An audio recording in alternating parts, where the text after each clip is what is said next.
So it says the total payoff is 81,732. Wow. Okay. It's a lot of interest and penalties, isn't it? I know, that's freaking crazy, man. That's, it's like the old saying, there's only two things in life that are certain: death and taxes. They need to add judgments to that and interest. If there's any advice I can give, it's just try as much as possible to just, be gentle in the conversation and, do what you guys can and, just basically plead for mercy to try to get any type of concession you can. What's up, guys? It's Chris, Closes Your Deal with Real Estate Investing Made Easy and Lazarus Property Group. And in this call, I am reaching out to a seller. You guys may have previously watched the video where the seller wanted to cancel the agreement. We did the title search, found out that the seller is on title, their kids aren't on title, she signed, she's legally obligated to move forward, got them back in. They fell in love with me, like everything's great rapport and everything. We had a buyer, we were scheduled to close. So there's been some new developments, and essentially what that is, title found a judgment from, years ago, where the judgment was for like $81,000 and it's a $95,000 deal. So they're only going to walk away with like $13,000, $14,000. There was a call that I had with the sellers where, in a roundabout way, they were basically asking me how they could perform this transaction and avoid paying that without coming out and saying that. We sent the mobile notary out there to try to get it signed, and they saw the judgment, which again, it's not really our business, but they're refusing to sign. So now I have to get on the phone with them and explain to them what their options are, which you'll see in a minute. But just to kind of preface, so you guys can kind of know what paths I'm going to be going down, there's really two options in this scenario. Either A, they move forward amicably, they sign the documents, the $81,000 gets taken out of the proceeds, they get the remaining balance, and then they can decide after the fact if they want to fight that and try to recoup some of those funds. Again, not our business. That's the path of least resistance. That's the path they should take, because that means they'll keep the most amount of money, right? The more difficult path for them to take is for them to try to not move forward with the sale, at which point we'll proceed with legal action. It'll go to court. A judge will read through the documents. They'll say, okay, is there a binding contract in place? Yes. Did the buyers live up to their end of the bargain? Yes, they did. They even came up $5,000 at some point through the negotiation. So they did everything in their power to follow the contract. Did the sellers? No, the sellers are trying to refuse the sale. And basically a judge is going to say, this is a legally binding contract. They're going to force the sale with or without the seller's signature. And then at that point, that judgment is going to be taken out of those proceeds. But additionally, they're actually going to take some of attorney fees out of that. They're going to have their own attorney fees to cover. So it's actually going to leave them with less money. And then it's also going to make it harder for them to fight the judgment, because it's going to look like they were trying to avoid paying that, right? And it's never going to go over well when it looks like in the court's eyes that you're actively trying to hide or be underhanded about, paying off a judgment. So stay tuned and we'll jump right in. Hello. Hey, it's Chris. How are you? We signed the paperwork, and there was a lien for $81,000 against the house. We got an email from the title company. She didn't really go into it in the email. And then we reached out to the title company, and she kind of cleared up what was going on. So it looks like there's a judgment from a court case. It looks like from 2017. That's right. Well, they hired a bunch of high-dollar attorneys out of Miami. Who's they? The one that's holding the note on the motorhome that was turned in. I didn't have any details, but she was mentioning something about like a motorhome issue, or trying to, sell it or give it back or something, something, I wasn't exactly clear on the whole situation, but, from what she was saying, it didn't sound like there was any liens or anything against the property. It was like, she was saying it was like a garnishment against her like bank account or something like that. That's all that we knew about. They had the motorhome. They paid on it for years. Her husband got sick. She had to quit work and take care of him. She told the people that had the note on the motorhome she couldn't make the payments anymore, and she made a voluntary surrender of the trailer, or they call it repossession. They come and take it and took it to auction. They wouldn't let sell it. The trailer was just like a brand new trailer, worth over $100,000. They took it to auction and sold it for $26,000. She left her with a balance of what, 35? I think the original balance was 40-something thousand. They never said a word. They said, well, we're going to put a lien against your home. I said, okay, that's fine. They never did a thing. 6 months after he died, which was in October, a little over 2 years ago, then they come after for the balance, and then they'd already added 7 years of interest and fines and fees. And she got a call, and they're supposed to call her tomorrow. If they take a settlement of $50,000, at least that'd give her $30,000, $31,000 more to go with the 12. Right now, she's only going to get $12,000, and she can't even pay her insurance.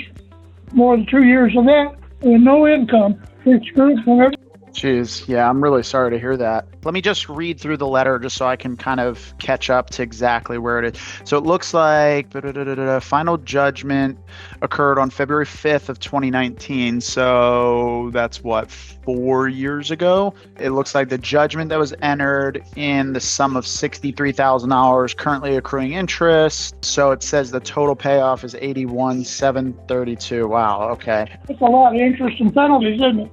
I know, that's freaking crazy, man. That's, it's like the old saying, there's only two things in life that are certain, death and taxes. They need to add judgments to that and interest, Well, I think, I'm happy to try to help out with those conversations with them and see if there's anything that, we can work out with them to try to get them to reduce that number or anything, or take some sort of settlement. Obviously, I always hate to see these types of situations. It's not fruitful for anybody, but, it kind of like at this point, she can certainly try to contest it and do what she's going to do. And I would say, if we can get in contact with the attorneys and we can get them to be agreeable to some sort of reduced settlement amount, I think that would be best for everybody. Whatever the outcome is, whether they give a reduced amount or they don't give a reduced amount, let's table that.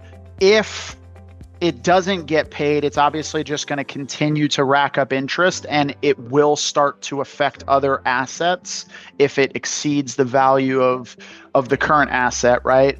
So outside of a negotiation with the attorneys pursuant to that judgment, it's certainly not going to get better. It's only going to get worse. Have you guys looked into litigating that to fight it and try to get any type of reduction in that through litigation, or not yet? No, she was going to call them. She called and left word, right? Yeah. They're supposed to call her tomorrow. Keep me posted on what happens.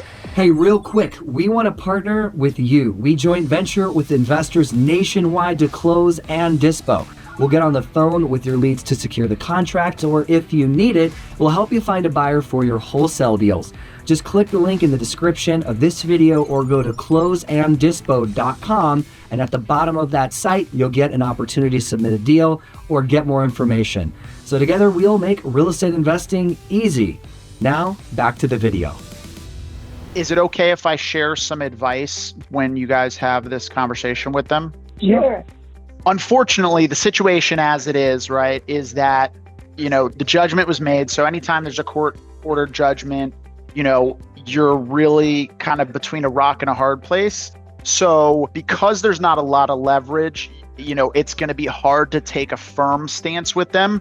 So really the best advice I can give is just go with, very humbly, with a contrite heart, just being, super pleading, almost in a way hey, here's the circumstances, here's what happened, here's where we're at financially, here's how this leaves us, it's in a really terrible state, and just really basically you're almost pleading for mercy in a sense. You basically have to appeal to the people's, hearts at that point over there, because there's no incentive, there's no reason for them to have to give any type of concession. But I will say what I've seen in the past is some people I've talked to and seen go through similar things like this, and they take a very upset and disgruntled approach. Of course, you're upset and disgruntled, right? As I would be, as anybody would be, right? But when you engage in the conversation with that approach, it's only met with opposition, right? and it's like you guys are on opposite sides of the table. It's almost like a divorce hearing, right? You've got two attorneys on opposite sides of the table and everybody's just screaming at each other, as opposed to like when you're taking your child and you're teaching them mathematics, right? You're going to come alongside them, and it's a more gentle, collaborative approach. If there's any advice I can give, it's just try as much as possible to just, be gentle in the conversation and, do what you guys can, and, just basically plead for mercy to try to get any type of concession you can. Well, I fly under sympathy and hope that any dollar that they give us would be a dollar more than. She's going to end up with only $12,000 after this is over if they don't. That's sad.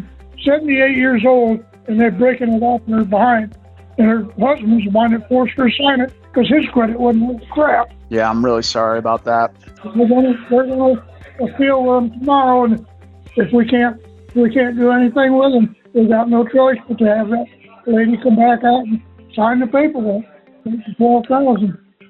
I know it's hard to see the silver lining, but I can tell you just like from firsthand experience, we've talked to, fortunately you guys are where you're at right now, where there is actually any money left on the table.